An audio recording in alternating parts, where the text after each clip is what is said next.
మన ప్రభువును రక్షకుడైన యేసుక్రీస్తు శుభనామమునందనాలు. ప్రియదేవుని సంగమ ప్రియదేవుని బిడ్డలారా, మన ఉదయకాల సమయం దేవుని వాక్యాన్ని ధ్యానించడానికి ముందుగా ప్రార్థన చేసుకుందాం. ప్రార్థన. కృపగల తండ్రి, దయగల యేసయ్య, నీ బంగారు పాదాలకు లెక్కలేని వందనాలు, స్తుతులు, స్తోత్రములు.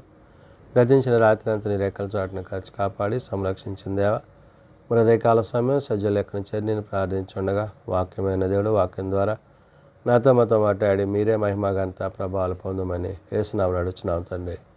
ఆమె. ప్రియదేవుని సంగమ ప్రియదేవుని బిడ్డలారా, నేడు మీకు ఏర్పాటు చేయడం దేవుని వాక్య భాగము అపోస్తలుడైన పౌలు గలతీయులకు రాసిన పత్రిక 2వ అధ్యాయము 1 నుంచి 5 వచనాలు ధ్యానం చేసుకుందాము. అపోస్తలుడైన పౌలు గలతీయులకు రాసిన పత్రిక 2వ అధ్యాయము 1 నుంచి 5 వచనములు ఈ విధంగా రాయబడినవి. అటు పిమ్మట 14 సంవత్సరములైన తరువాత నేను తీతును వెంటబెట్టుకొని బర్నబాతో కూడా యెరూషలేమునకు తిరిగి వెళ్ళితిని.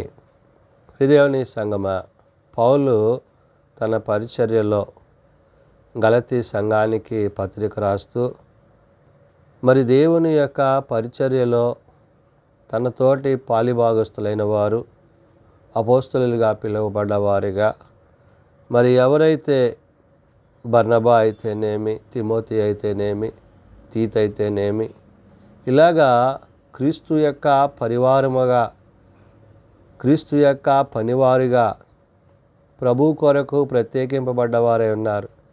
కాబట్టి ఇక్కడ సున్నతిని గూర్చిన సువార్తను పౌలు గలతీ సంఘానికి పత్రిక ద్వారా తెలియజేస్తూ తన యొక్క ప్రయాణములో తన తోటి పరిచారకులతో తాను ఏ విధంగా ఆత్మానుసారంగా జీవించాడో, ఆత్మచేత నడిపింపబడిన విధానం ఏదైతే ఉందో దాన్ని గుర్తు చేశాడు. అందుకనే అటు పిమ్మట 14 సంవత్సరములైన తరువాత నేను తీతును వెంటబెట్టుకొని అంటున్నాడు. తన జీవితంలో దేవుడు తన పట్ల చేసిన కార్యానికి, నేడు తన పరిచర్యలో తన తోటి పరిచారకులను వెంటబెట్టుకునే స్థితి, అంటే ఈ సువార్త విషయములో దేవుడు ఎవరికి ఎటువంటి స్థితిని అనుగ్రహిస్తారో ఆ స్థితిలో వారు ఆ పరిచర్యలో పాలుభాగస్తులవుతారు. ఆ విధంగా ఇక్కడ పౌలు అంటున్న మాట, తీతును వెంటబెట్టుకొని బర్నబాతో కూడా యెరూషలేమునకు తిరిగి వెళ్ళితిని అంటున్నాడు. ఈ యెరూషలేము యొక్క ప్రయాణం కొరకు తనతోటి సహకరించిన ఈ తీతును బట్టి, బర్నబాను బట్టి ఇక్కడ పౌలు చెప్తున్నాడు. అంటే దేవుని పనిలో, దేవుని యొక్క కార్యాలలో శ్రద్ధాభక్తులు కలిగిన వారిగా, ఆత్మానుసారంగా యెరూషలేము యొక్క ఉన్నతిని, యెరూషలేము యొక్క ఔన్నత్యాన్ని ఎరిగిన వారై దేవుని సన్నిధికి వారు సమీపిస్తున్న విధానాన్ని ఇక్కడ మనం చూడగలం. కాబట్టి ఇక్కడ అంటాడు, దేవదర్శన ప్రకారమే వెళ్ళితిని అంటున్నాడు. అంటే దేవుని యొక్క నడిపింపుని బట్టి, దేవుని యొక్క చిత్తాన్ని బట్టి, దేవుని యొక్క ఉద్దేశాన్ని బట్టి, దేవుడు తనకి ఏదైతే బయలుపరిచాడో దాని యందు ఆ బయలుపుని బట్టి తను బయలుదేరాడు. అంటే ఏదో వెళ్తున్నాను అని తనంతట తానుగా అనుకోలేదు, కానీ దేవునికి మహిమకరముగా ఆయన చిత్తాన్ని జరిగించడం కోసం తన ప్రయాణము చేయుచున్న సందర్భాలు. కాబట్టి ఇక్కడ అంటున్నాడు, దేవదర్శన ప్రకారమే వెళ్ళితిని, మరియు నా ప్రయాసము వ్యర్థమవునేమో లేక వ్యర్థమైపోయినదేమో అని నేను అన్యజనులలో ప్రకటించుచున్న సువార్తను వారికిని, ప్రత్యేకముగా ఎన్నికైన వారికిని విశదపరిచితిని అంటున్నాడు. ఏదైతే తాను రక్షింపబడ్డాడో, ఏదైతే తాను తెలుసుకున్నాడో, ఆ తెలుసుకున్న ప్రభు యొక్క ప్రేమను ఇతరుల పట్ల కనుపరిచే విధానములో, చూపించే విధానములో, దైవత్వాన్ని, దేవుని యొక్క ఆత్మను తాను ఏ విధంగా కలిగి ఉన్నాడో ఇక్కడ పౌలు ప్రస్తావిస్తున్నాడు. కాబట్టి అంటున్నాడు, దేవదర్శన ప్రకారమే వెళ్ళితిని అంటున్నాడు, మరియు నా ప్రయాసము వ్యర్థమవునేమో లేక వ్యర్థమైపోయినదేమో అని నేను అన్యజనులలో ప్రకటించుచున్న సువార్తను అంటున్నాడు. అంటే ఇప్పుడు తాను ప్రకటిస్తున్నాడు, అనేకులను ప్రభు యొద్దకు నడిపిస్తున్నాడు.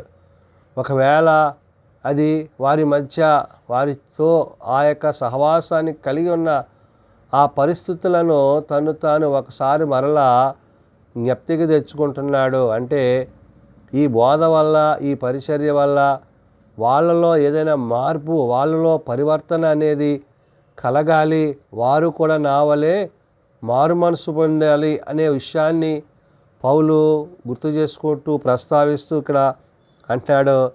ఏమని అంటే, నా ప్రయాసమును వ్యర్థమైపోవునేమో, అంటే ఇంత కష్టపడుతున్నానో ఆ కష్టానికి ఫలితము ఉంటుందో ఉండదో అన్న అనుమానం ఒకసారి వ్యక్తం చేసి, లేక వ్యర్థమైపోయినదేమో అని నేను అన్యజనులలో ప్రకటించుచున్న సువార్తను అంటున్నాడు. అంటే ఎవరైతే ప్రభువుని ఎరగని జనాలు ఉన్నారో, ప్రభువుని తెలియని ప్రజలు ఉన్నారో, వారి మధ్యకి పంపబడినప్పుడు మరి ప్రభువు యొక్క ప్రేమను గురించి తాను ఈ మాటను చెప్తూ అంటున్నాడు.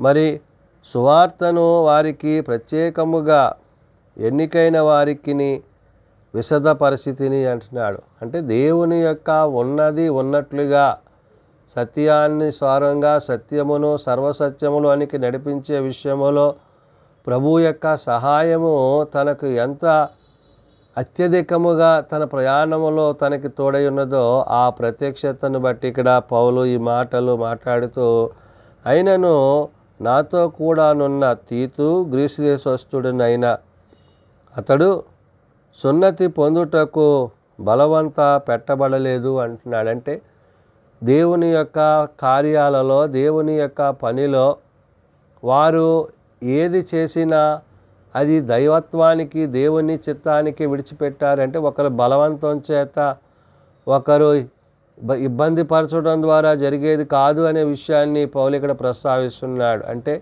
అనేకులు నేడు ప్రభు సువార్తను బలవంతంగా ప్రకటిస్తున్నారు అంటారు. అంటే అంగీకరించువాడు కానీ ప్రకటించువాడు కానీ బలవంతంగా చేయరు. ఎందుకంటే విశ్వాసం అనేది వినుట వలన కలుగుతుంది. ఆ విన్న వాక్యము దేవుడు తనతో మాట్లాడినప్పుడు వారి హృదయాలు మార్చబడి, వారి ప్రవర్తన మార్చబడి, వారి ఉద్దేశాలు మార్చబడి, వారు ఏదైతే తెలుసుకోక ఇంతకాలం జీవించారో అది తెలుసుకున్నప్పుడు వారు ఏం చేస్తారంటే ప్రభువుని గురించి, ప్రభువు యొక్క మాటను గురించి వారి హృదయాలు సరి చేసుకుంటారు. కాబట్టి ఇక్కడ పౌలు ప్రస్తావిస్తున్నాడు ఏమని, అయినను నాతో కూడానున్న తీతు గ్రీసు దేశస్థుడునైనను అతడు సున్నతి పొందుటకు బలవంత పెట్టలేదు అంటున్నాడు. అంటే ఈ యొక్క పరిచర్యలో ఎవరి యొక్క ప్రోద్బలము, ఎవరి యొక్క ఒత్తిడులు అక్కడ లేవు అనే విషయాన్ని ప్రభువుని బట్టి, ప్రభు యొక్క కార్యాన్ని బట్టి పౌలు ఇక్కడ ప్రస్తావిస్తూ ఈ మాటలను తెలియజేస్తూ, మనలను దాసులనుగా చేసుకొనవలెనని క్రీస్తు యేసు వలన మనకు కలిగిన మన స్వాతంత్ర్యమును వేగు చూచుటకు రహస్యముగా తేబడిన దొంగ తనముగా ప్రవేశించిన కపట సహోదరుల వలన జరిగినది కాదు అంటున్నాడు. అంటే ఇదేదో అన్యాయంగా, అక్రమంగా ఒకరి దగ్గర నుంచి దొంగిలించి అది సంపాదించున్నది కాదు. అంటే ఏంటి? ఆత్మచేత ఆత్మానుసారంగా జీవిస్తూ ఆత్మయందు నిలిచిన వారే ఆ ఆత్మానుసారంగా వారు ప్రభువుని ప్రకటిస్తున్నారు.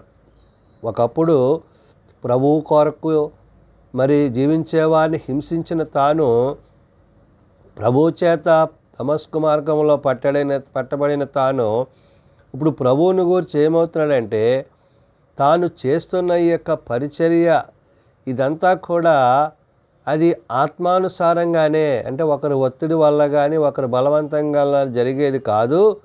ప్రభువే దాని యందు తన యొక్క ఉన్నతమైన కార్యాన్ని జరిగిస్తున్నారు అనే విషయాన్ని పౌలు ఇక్కడ ప్రస్తావించాడు. అందుకనే మనలను దాసులనుగా చేసుకొనవలెనని, అంటే ఎవరైతే ఆయన యందు విశ్వాసం ఉంచుతారో వారిని దాసులుగా చేసుకోవాలని క్రీస్తు యేసు వలన మనకు కలిగిన అంటాడంటే ఎవరి వల్ల కలిగింది? ప్రభు వల్ల కలిగింది, యేసుక్రీస్తు వల్ల కలిగింది. ఆ కలిగిన దాన్ని గురించి చెప్తూ మన స్వాతంత్ర్యమును వేగు చూచుటకు రహస్యముగా తేబడి దొంగతనముగా ప్రవేశించిన కపట సహోదరుల వలన జరిగినది అంటున్నాడు. అంటే దేవుడు తాను ఏదైతే ఆయన ఉద్దేశించాడో, ఆయన ఉద్దేశించిన దాన్ని తన ప్రజల పట్ల ఆయన జరిగించువాడు. ఎవరైతే ఆయన యందు విశ్వాసం ఉంచుతారో ఆ విశ్వాసం ఉంచిన వారు ప్రభువును బట్టి, ప్రభు యొక్క ఆత్మను బట్టి జీవించువారై ఉన్నారనే విషయాన్ని పౌలు ఇక్కడ గుర్తు చేశాడు. కాబట్టి ఇక్కడ అంటున్న మాట, మన స్వాతంత్ర్యమును వేగు చూచుటకు, అంటే దేవుడు తన కార్యాలను, తన ఉద్దేశాలను గురించి మాట్లాడుతూ రహస్యముగా తేబడి దొంగతనముగా ప్రవేశించిన కపట సహోదరుల వలన జరిగినది అంటున్నాడు. అంటే ఎవరైతే ఆనాడు దేవుని యొక్క చిత్తాన్ని, దేవుని యొక్క ఉద్దేశాలను మరి అంగీకరించక మరి పాపముతో చీకటితో ఉంటున్న అటువంటి మనుష్యులు ఆలోచనలు ఏవైతున్నావో వాటిని అక్కడ ప్రస్తావనకు తీసుకొచ్చి, సువార్త సత్యము మీ మధ్యను నిలుచున్నట్లు మేము వారికి ఒక్క గడియ అయినను లోబడుటకు ఒప్పుకొనలేదు అంటున్నాడు. ఒకవేళ అంటే ప్రకటించే విషయంలో అభ్యంతరం వచ్చినప్పుడు మేము వారికి సహకారం అందించలేదు, వారిని ఎంతమాత్రమో ప్రోత్సహించలేదు. అంటే క్రీస్తు కొరకు, క్రీస్తు ప్రేమ కొరకు ఎన్ని శ్రమలైనా అనుభవించడానికి సిద్ధపడిన వారమై ఉన్నాము అంటున్నాడు. అంటే మరణాన్ని కూడా, మరణపు ముళ్ళు విరిచిన క్రీస్తు యొక్క మాటను బట్టి, వారికి సంభవించబోయే పరిస్థితులను బట్టి పౌలు ఇక్కడ ప్రస్తావిస్తున్న మాట, మేమైతే వారికి ఏ విధంగా సహకరించలేదు, వారికి లోబడలేదు. అంటే ప్రభువును బట్టి, ప్రభు యొక్క మాటను బట్టి, ప్రభు చిత్తాన్ని బట్టి, ప్రభు ఉద్దేశాన్ని బట్టే తప్ప వ్యక్తులను బట్టి, వ్యక్తిత్వాలను బట్టి, ఆటంకపరచు అంధకార శక్తులను బట్టి మేము ఈ విధంగా, అంటే దేవుని యొక్క చిత్తం జరిగించే విషయంలో ఒక ప్రత్యక్షత వారు కలిగి ఉన్నారు. కాబట్టి ఈ సువార్త విషయంలో క్రీస్తుకు సాక్షులుగా మేమున్నాము అని చెప్తున్నాడు. అందుకనే మేము ఎవరికి లోబడలేదు అంటున్నాడు. అందుకనే సువార్త సత్యము మీ మధ్య నిలుచున్నట్లు మేము వారికి ఒక గడి అయినను లోబడుటకు ఒప్పుకొనలేదు అంటున్నాడు. అంటే ప్రభువుని ప్రభువుగానే ప్రకటించాము, ప్రభువు లేకుండా ఏది ప్రకటించలేదు. మా నోట, మా యొక్క ఆలోచన విధానంలో, మా తలంపులలో క్రీస్తు యొక్క సత్యమే ఉన్నది తప్ప వేరే ఉద్దేశం లేదు.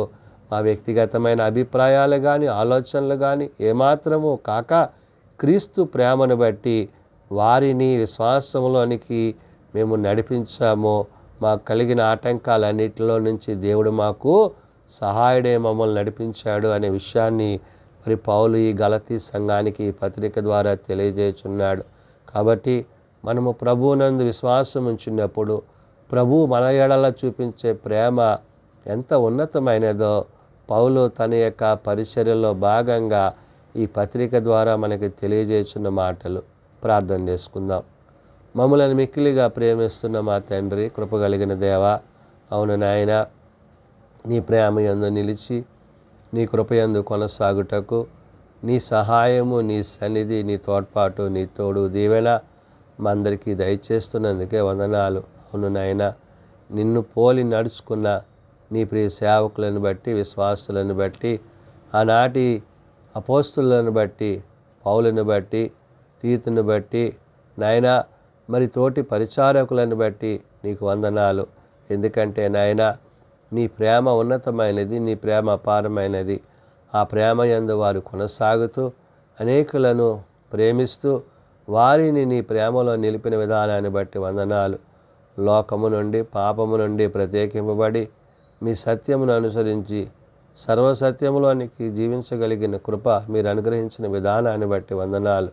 అయ్యా, నేడు పరిచర్య చేస్తున్న సేవకులైతేనేమి, సేవకురాలురైతేనేమి, పరిచారకులైతేనేమి నీ మీద ఆధారపడి నీ యందు నిలిచి నీతో పాటు జీవించే స్థితి ప్రతి సేవకునికి, సేవకురాలికి, విశ్వాసికి దయచేయండి.